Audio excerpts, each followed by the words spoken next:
पंचांग देखना सीखे तथा ज्योतिष बने चैनल में मैं आप लोगों को हार्दिक स्वागत करता हूं। साथियों, हमेशा की भांति आज भी हम लोग एक नई बात सीखने जा रहे हैं, जिसे ध्यान से देखें, सीखें और समझें, अपने मित्रों को भी बताएं।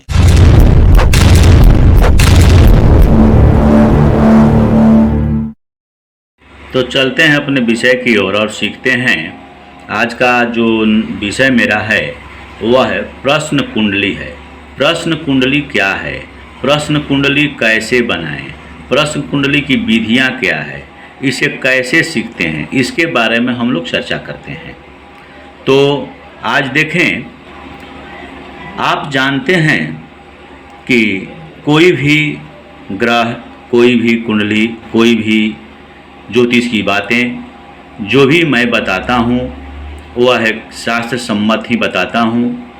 अन्य पुस्तकों, पंचांग इत्यादि के माध्यम से मैं आप लोगों को बताने की कोशिश करता हूँ। जब जन्म कुंडली उपलब्ध नहीं हो तथा प्रश्नकर्ता सम्मुख आपके सामने नहीं हो, मगर उसे प्रश्न का समाधान जल्दी चाहिए, ऐसी स्थिति में प्रश्न कुंडली की विधि अपनाई जाती है तथा प्रश्नकर्ता के प्रश्नों का समाधान दिया जाता है। प्रश्न कुंडली बनाने के लिए सबसे पहले पंचांग की जरूरत पड़ती है तथा प्रश्नकर्ता के प्रश्न के पूछने का सही समय उपलब्ध होना चाहिए।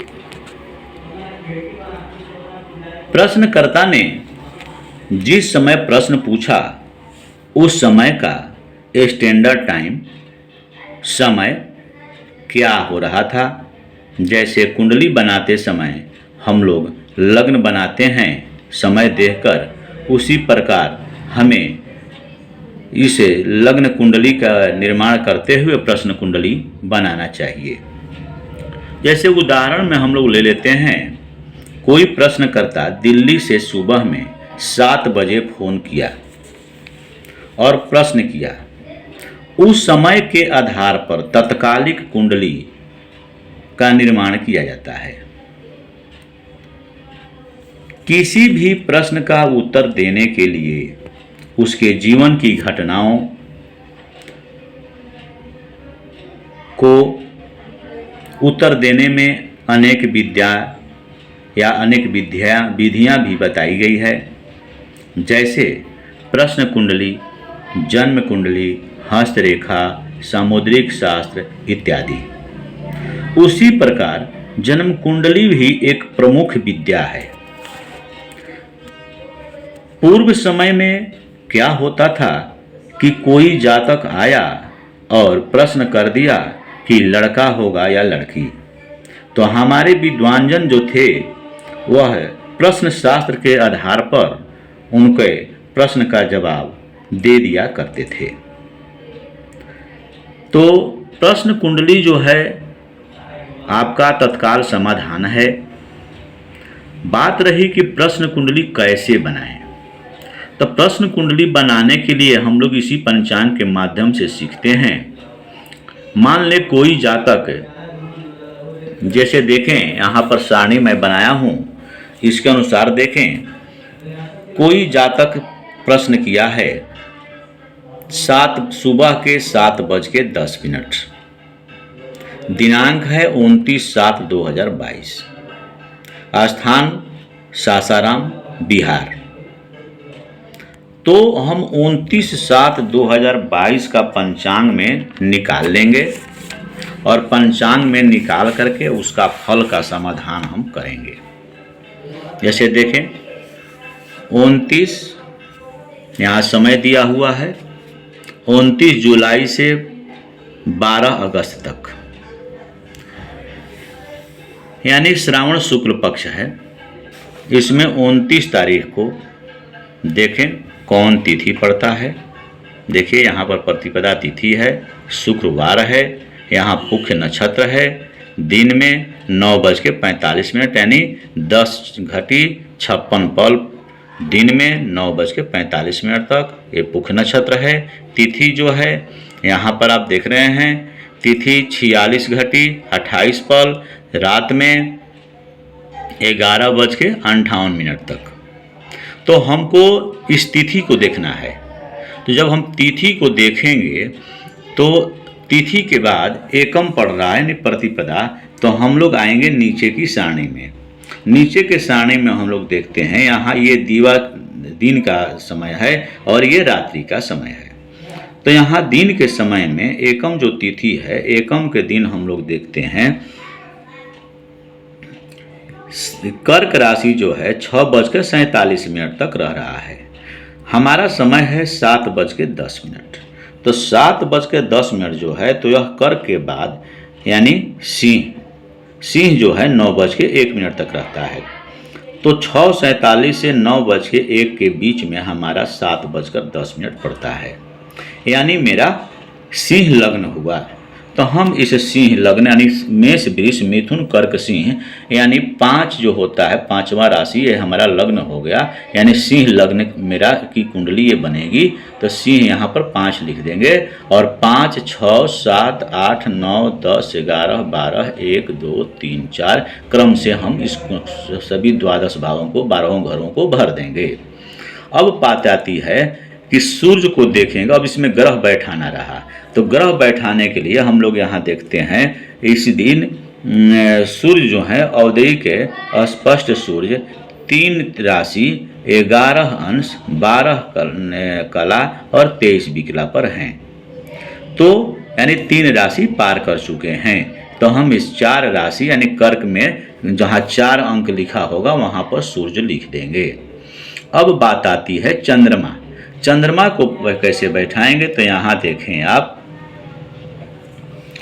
अब इसी पंक्ति में है, यहाँ सिंह लिखा हुआ है यानी सिंह राशि है। तो सिंह से पहले हमारा ये द्वितीया का सिंह राशि आ रहे हैं, तो हमारा यहाँ पर कर्क होगा, यानी आज के दिन कर्क राशि है, यानी 29 तारीख को कर्क राशि पर चंद्रमा गमन कर रहे हैं।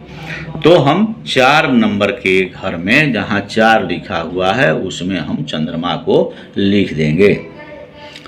2 ग्रह यहाँ पर स्थापना हमारा हो गए। अब आगे चलते हैं मंगल। यहाँ पर देखिए लिखा हुआ है सूर्योदय दैनिक स्पष्ट भौमादिग्रहा। तो इसमें देखेंगे प्रतिपदा एकम शुक्रवार भौमवार, भौम को मंगल कहते हैं। तो 0 राशि और 20 अंश है। तो हम 0 यानी 1 राशि में माने पार कर 1 राशि में प्रवेश कर गए हैं। तो 1 राशि यानी मेष होता है। तो हम मेष जहाँ 1 यहाँ लिखा हुआ जिसमें लिखा हुआ है वहाँ पर मंगल को रख देंगे। फिर आगे चलते हैं बुध। बुध जो हैं एकम के दिन प्रतिपदा के दिन तीसरी राशि में यानी को पार करके और चौथी राशि में प्रवेश कर गए हैं। तो बुध को भी हम चौथे नंबर में लिख देंगे। देखिए यहाँ पर लिखा हुआ है, मैं पूर्व में ही बना करके समय कम रख के लगने के कारण मैं बना दिया हूँ कि ज़्यादा समय न लगे, समय कम में ही हम आप लोगों को बता सकूँ। अब बुध के बाद हम लोग चलते हैं गुरु। गुरु जो हैं 11 राशि पार कर चुके हैं। तो हम इसमें 12 भाव में 12वां जहाँ नंबर है 12 अंक लिखा हुआ है, हम 12 अंक में हम गुरु को रख देंगे। अब गुरु के बाद हम लोग चलते हैं शुक्र। शुक्र जो है 2 राशि पार कर चुके हैं, यानी तीसरे राशि में जहाँ तीसरा राशि लिखा हुआ है वहाँ पर हम शुक्र को लिख देंगे। उसके बाद हम लोग देखते हैं शनि। शनि जो है 9 राशि पार कर चुके हैं, यानी 9 राशि 24 अंश 23 कला 43 विकला पर सूर्य बकरी हैं। तो हम शनि जो हैं शनि बकरी हैं तो 9 यानी 10वें राशि में शनि प्रवेश कर चुके हैं। तो यहाँ पर 10 जहाँ अंक होगा वहाँ शनि लिख देंगे। अब आगे देखते हैं राहु। राहु जो हैं यहाँ पर देखें 0 राशि 24 अंश, यानी 0 राशि 24 अंश 10 कला 1 विकला, यानी राहु जो हैं 1 राशि में प्रवेश कर चुके हैं। तो जहाँ 1 होगा वहाँ पर हम राहु लिख देंगे। अब रही बात केतु की। तो केतु राहु के ठीक अपोजिट होते हैं, यानी उनके 180 डिग्री पर होते हैं, इसलिए यहाँ से 7 घर गिनती कर लेंगे।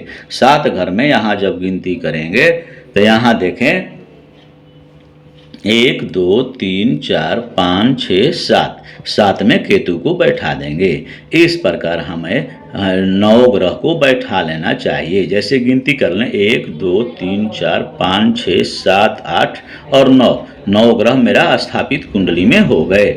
इस प्रकार हमें लग्न कुंडली का निर्माण करना चाहिए और इसी के अनुसार हमें फल भी बताना चाहिए। इसी लग्न कुंडली को देख करके हम लोग फल कैसे निकालते हैं, यदि आप लोग कमेंट करेंगे कि प्रश्न कुंडली के अनुसार हमें फल बताना ज़रा सिखाएं, तो हम आप कमेंट करेंगे, हम फल के भी बारे में आप लोगों को बताने की कोशिश करेंगे। साथियों, यदि वीडियो अच्छा लगता हो तो लाइक करें, शेयर करें तथा सब्सक्राइब करें। धन्यवाद।